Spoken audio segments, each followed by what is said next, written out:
Let those 99 red balloons fly because we have people in studio again. We don't need any balloons to celebrate. We've got human beings here, don't we? David Brobston, good to see you. Good seeing you, my friend. It's been, after all those check-ins with Zoom, it's nice to actually be face-to-face at home again. Yeah, it is. Welcome back. It's been so much fun to have people back in, and I'm sure for you, being a pastor down at St. Paul's, this has got to be just...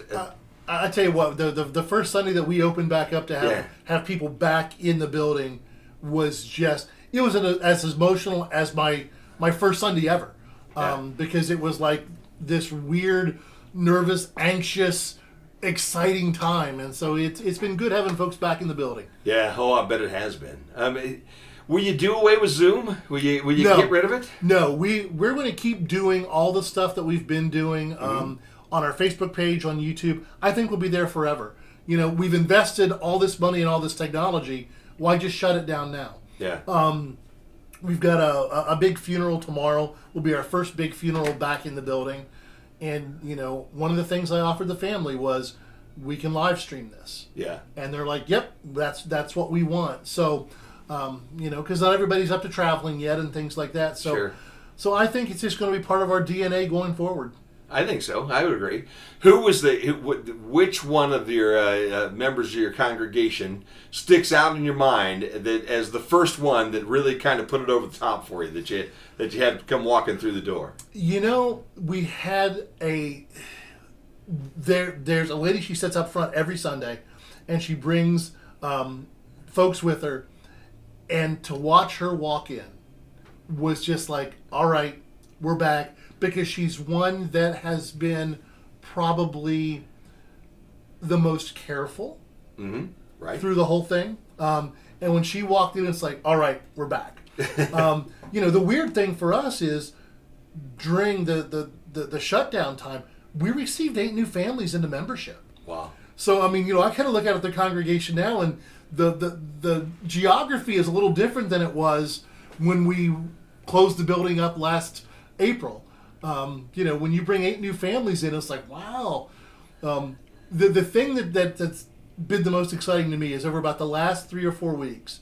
Because when we started off, everyone was kind of coming in and sitting in those social distant places. Right.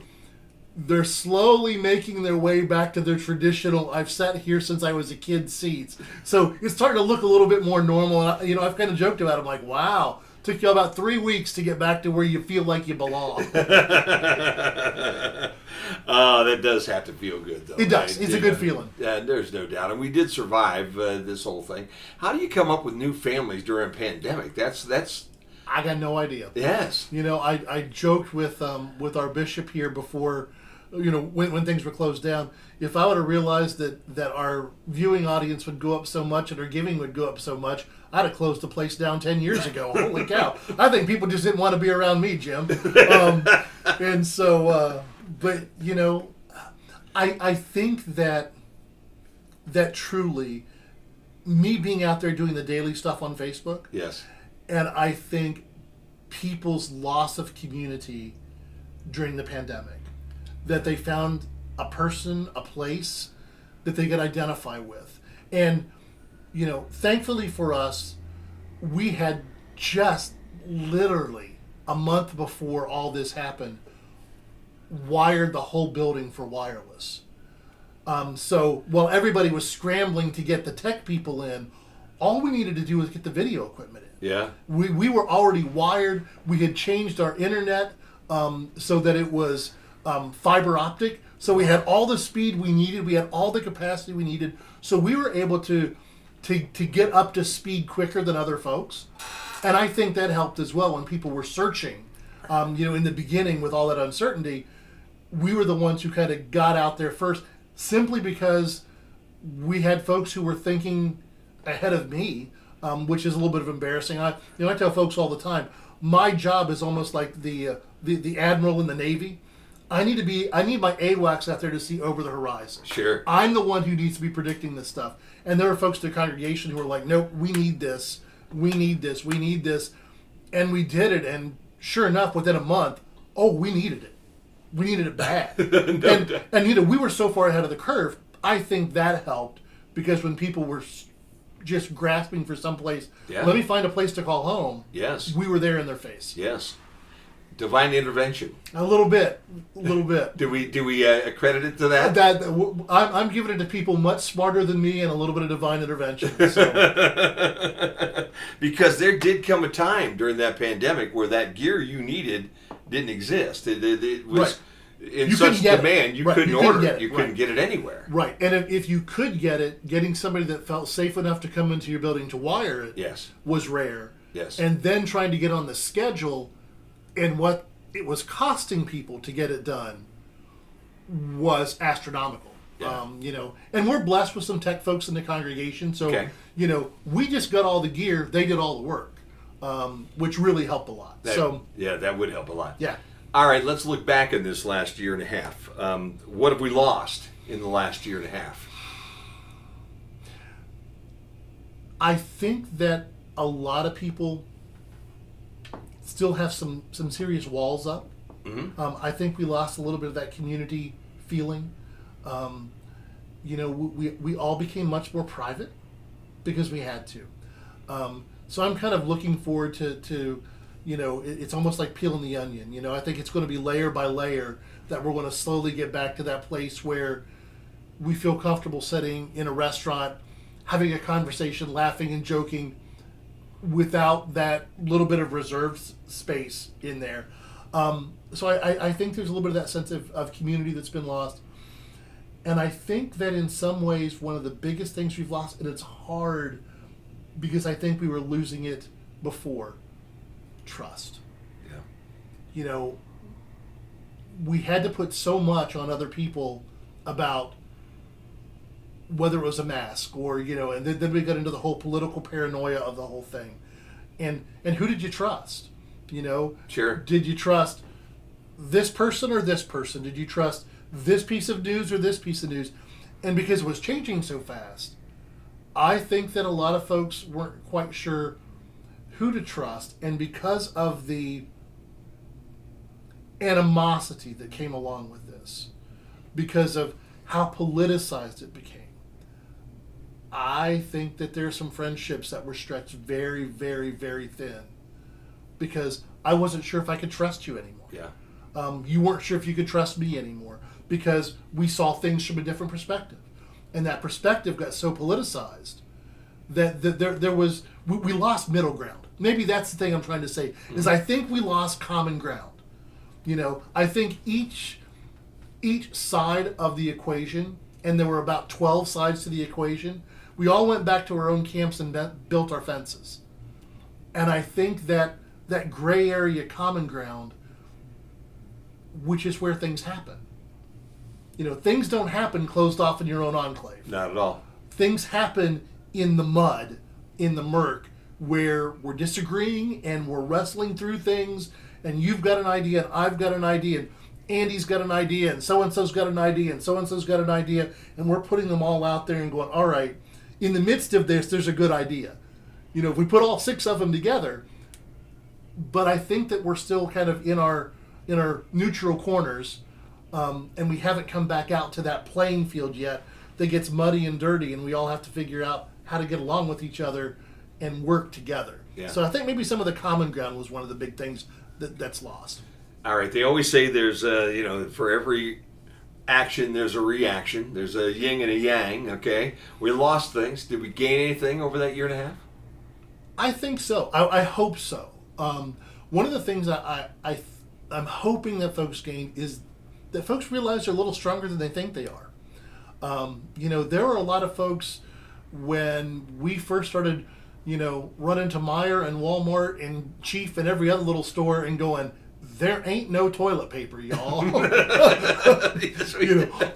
the phones going, honey, do you want me to get paper towels instead? Because I think we found a way to be resilient in ways that, guys my and your age, that our grandparents had to do. Yeah. When things weren't quite as readily at hand, they had to be a little more self-sufficient. And so I think some of that was in there. I think there's folks who didn't think they would survive this, who survived it. Yeah. and now can look back and go, I'm hoping, we're all hoping, this is a once in a lifetime thing. Sure. Sure. We're hoping this was our health crisis 9/11, our health crisis Pearl Harbor. This is one of the ones that we can look at and go, we got through it. That's my hope. Yeah. Let's hope. David Brobston is my guest right now. He is the chaplain for Defiance County, also a pastor at St. Paul's down in Defiance, and a good friend, and we always love having him in here. It is right now 20 after 10. It's time for me to pay some bills. We'll be back to talk some more with David right after this.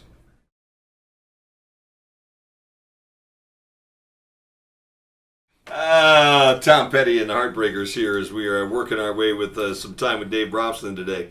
You had a big event the first of the week that you Zoomed, right?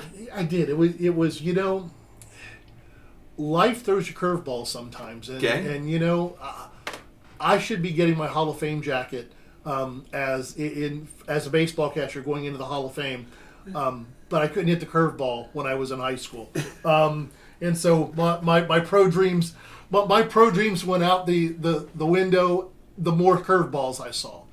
But I did a program with our health department just to help them deal with some of the grief and some of the resiliency, some of the exhaustion of the year, of what they had been through on the front line doing public health stuff. Mm-hmm.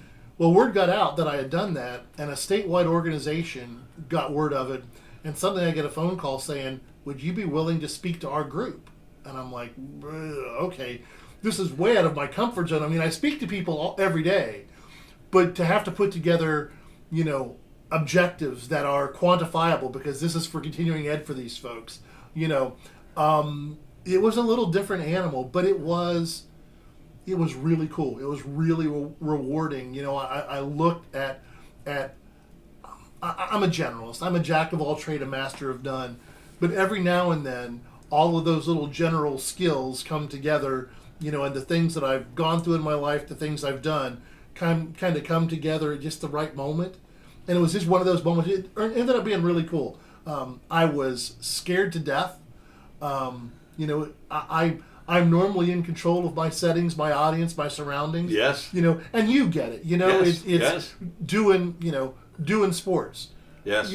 You do it like you're talking to a friend about a game. Right. I mean, that's what brings people in. It's that personable at home. Well, this is a continuing ed event, so it's a little bit of a different animal for me. And, as a pastor, I'm used to being able to speak to people and read body language. So the gift the last year gave me was you just got to go. You may not have that visual feedback that you get from folks. You just got to go and get really comfortable where you're going, because you're not going to change midstream because you're getting no feedback. Right. So this platform that we used, they could see me, but I couldn't see any of the 200-300 of them, which may have been a good thing because there had been little blops on the screen. But it was really pretty cool to talk to folks who have been out there on the front line of this pandemic, and to be able to name the elephant in the room. Yeah. To name that it's grief they're feeling, to name that it's trauma they've been through, and to be able to give them permission to talk about the elephant in the room that nobody wants to talk about. Nobody wants to talk about the effect that trauma has on us. Nobody wants to talk about the effect that community grief gets put under our individual grief have on us. So it was really kind of cool to do that. It was fun. How are our healthcare workers, our law enforcement members doing now after a year and a half of this? They're tired. Yeah. They're just tired. It's good for them to be able to start seeing people in a little bit of a normal way again. But they're tired. I think that anybody that's been pushing through on the front line of this, those folks who would have ever thought that we would have seen folks working in our stores, our grocery stores, as being essential, who pushed through all of this, and, rain, sleet, snow, or hail, the old post office thing, or pandemic. There are folks out there that were pushing through on the front line of this. And I think there's a lot of folks that need a little bit of a break, need to take a breath and step away, And part of what I'm trying to do with organizations that have folks that are struggling is they need to keep their people because they're good people. Mm-hmm. Sure. I'm hearing too many stories of people going, and I'm done, and just literally walking away, which is, let's find ways to be able to breathe life into them where they're at, so you don't lose good people because they're just overwhelmed. Yeah. So, yeah, that's frightening. That is a frightening part of this whole thing. And when you look at law enforcement right now, that scares the living daylights out of me. It does. I mean, when you think of all the stress and pressure of pandemic, all the public stress and pressure that we see, because here's my thing with law enforcement. I work a lot with I'm the regional chaplain for the Buckeye State Sheriff's Association, so I work with chaplains and sheriffs in 22 counties. Mm-hmm. We all know that there are folks out there who aren't good cops. We've all dealt with them. Sure. But when you look at these things that are life-changing tragedies that are happening, you're not hearing about them in our part of the world. It's because I think that we do a good job here of screening. What scares me going forward is 15 years ago, there'd be a post for a patrolman, mm-hmm. a deputy, mm-hmm. a city patrolman, and they would get 50, 60 applicants from our area. Now most of the folks are on national databases, and they get 3 or 4 applications. Yes. And we talk about the risk of bad cops. Well, the problem is that when you need 3 and you get 4 applications, it's a whole heck of a lot harder to screen them. Yes. Than it is if you need 3 and you get 75. Yes. You take the cream of the crop. And now that's a little bit tough. So, my hope is that we start seeing that return back to the pendulum always shifts. One of the things that I've tried to do in my entire life is to know that the pendulum shifts and eventually it'll shift back. The problem that I see that we have so much as a society now is the pendulum swings further and further. And so one side grabs all the power, then the other side does. I'm hoping that it's kind of like those little silver balls we used to have on our desk that went yes. back, those, yeah. that eventually they run out of steam and come back to the middle. Yeah. I'm hoping that we start to see that progress in the next few years, because goodness knows the last few years have been. Oh, I'm tired. Yeah. How's that? Yeah. And I didn't miss a beat. I was here all the time. Yeah. And my life was impacted, but not dramatically changed, because right. I was fortunate enough to be able to keep doing what I was doing, and that would have worn me out to not be able to do this too. Understand right, that? Right, I do. I would have been a basket case if I would have had to sit home, and my wife probably would have lost me somehow. Let's just say yeah. She'd have taken me somewhere and let me off, yeah. Okay, and said, "Nah, yeah. I think we're done seeing you and putting up with you right now." Old Yeller's a good story, but not the way I want to end things. Exactly. There's no doubt. There's no doubt. But when you watch the national climate, when you watch politics, let's just name the animal. Yeah. It isn't getting better at this point in time. Do you think? No. And how we find the common good. Mm-hmm. we talked about that common ground, and how do we start finding the yeah. common good, and how do we get to the place where we can disagree without being enemies? Yes. One of the things I did during the pandemic was I read Reagan's diaries. Mm-hmm. Kept a diary. Every day was in office. And I started thinking back and remembering one of the first people by his side after he was shot was Tip O'Neill. Mm-hmm. Reagan and Tip O'Neill could not have disagreed more on most political subjects. Yes. They met once a month for dinner and a beer at the White House, just the two of them, because they realized how much they disagreed publicly. That they wanted, and they were both very intentional about it, they wanted to see the human on the other side of the argument. I think we've gotten so caught up in the argument that we've lost the humanity of the opponent. Yeah. And I think that once we begin to see the humanity again of people that disagree with us, it doesn't make them evil. It doesn't make them terrible. It means they've got a difference of opinion. Yes. But when we start seeing that humanity again, then maybe, just maybe, we'll start seeing the work for the common good instead of a work for, well, this is a blue side project, so if I'm on the red side, I can't agree with it at all. Yes. I don't care how good the idea is. Yes. If this is a red idea and I'm on the blue side, I can't agree with it at all, no matter how good the idea is. Yes. Because I'm putting my political future at risk if I come out and say, while I may disagree with them on many things, this is a good idea. The art of compromise has somewhere been lost in the shuffle. Yeah, it has. Well, we put winning a political race over everything anymore. On all levels. I mean, even from a local standpoint, we have gotten to that point.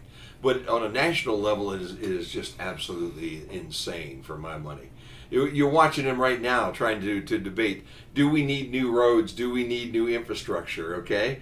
Yeah, we do. Okay, we really do. And then when you see them, they all agree, yes, we do. Okay, well, okay, then it should be an easy process from there, you would think. All right? You would think, all right, we all agree we need to do this. Now, how much does it cost? All right?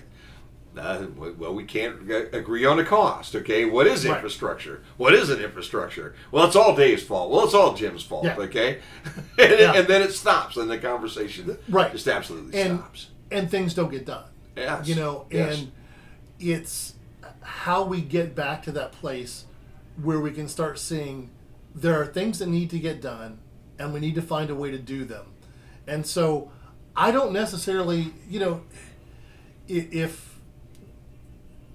we've got floodwaters coming up, and the call comes out for people to help fill sandbags. I got to be honest. I don't care if I agree with you or not if that water's coming to my house if you're bringing me sandbags. Right. And I don't care what side of the political aisle you're on. If you need sandbags, I'll come bring them. Yeah. Where is that community good? And I think that's one of the things that is crucially missing. Part of my hope was, crisis tends to bring people together. If we look back to right after 9/11, and everybody, singing God Bless America on the Capitol steps. There was part of me, maybe naive of me, maybe, much younger me, was going, man, let's hope this crisis we've gone through for the last 15, 16, 17, 18 months would do some uniting. Yes. Well, it didn't go that way, did it? Huh? Yeah. As my grandfather used to say, wish in one hand and spit in the other, and see which one fills up first. Yeah, no doubt. Yeah, there's no doubt about that. Getting back to the law enforcement real quick, and let's hope that we can start to attract more people, because when you talk to the younger generation nowadays, I can remember when my kids were young. Yeah. There were kids in that group that wanted to be a cop, wanted to be a fireman, wanted to be whatever, a nurse or a doctor or whatever it might have been, okay? You don't see that all that much anymore. No. It's not there. No.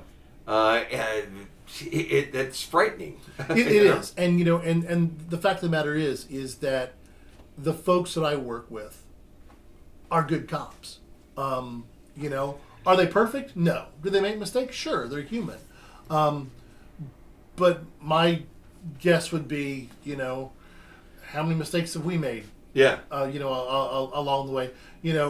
It's been so long since I came out here. I actually missed a turn today. Oh gosh. Which is no big deal. I gave myself plenty of time. Yeah. But when you think about it, if you're a medic, if you're a firefighter, if you're a police officer, and you're running lights and siren, and you miss a turn, it could be the difference between life and death. It sure could be. And so, what's a common mistake for you and I? How many times have we missed a turn and had to, either go to our phone or go, what was I thinking?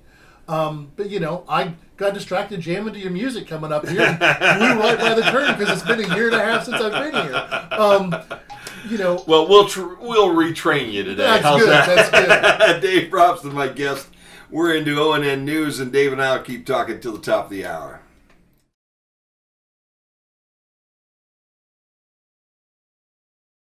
Down to about 15 minutes here with Dave Brobston at this point, and our medical hour here today being brought to you by the Medical Specialty Clinics of the Bryan Hospital. And I don't know that we've talked medicine, but medicine also is not necessarily a shot in the arm all the time. No, I think that, and it's one of the things that I spent time talking with those health professionals about, was about resiliency. Mm-hmm. And how do we bounce back from those things that stack up around us? And one of the things that you learn medicine stuff in weird places. So I was at a conference in March over in Shipshewana, of all places, because go figure, one of the places with the lowest outbreaks of this was Shipshewana area in that county over in Indiana. So we had a conference over there, and it was for police chaplains. It was a regional conference, and we went and had it live. Social distancing, masks, our chairs were all set up, 6-8 foot apart. But we were actually physically present. The first thing that I got to go to, we were present. And there was a gentleman there, and he was teaching a class on force science. So he was talking about, all of the things about act and react and how it affects officers and how the stress of the everyday job affects them. And he said something to me that for me was life-changing and mind-changing. He said, so often we tell people, when they're stressed or when they're traumatized or where they're this, close your mind, empty your brain, and go to that happy place. And he goes, well, the problem is when you've been traumatized, your frontal lobe basically shuts down. And it's that reptilian part of your brain that is fight, flight, freeze, or fawn. Okay. That gets engaged when you've got all this stress on you. Mm-hmm. The brain can't go to a place that the brain doesn't know. So if your whole life has been spent in trauma situations, in emergency situations, in crisis situations, when we tell our folks to empty their brain, everything that gets kicked into the mind is what the brain knows. He goes, so instead, what I encourage people to do is just like we do with our kids when there's a monster in the closet. We go in, we spend time with them, and we tell them a story. So instead of emptying your mind, you want to fill your brain with as many positive story images as you can. That was mind-blowing to me because, I used to joke and say that when my worst times with post-traumatic are a lot of times when things were going well, because I would be waiting for the other shoe to drop or for the next crisis to come. And so I wouldn't sleep, and then you wouldn't sleep, and you'd get more distressed and more stressed, and then you wouldn't sleep because, we all know the cycle. We've all been through it one time or the other. So instead, start filling your brain with good things. Go figure, Bob Ross was right about happy little trees. That it's your own happy little world. Yeah.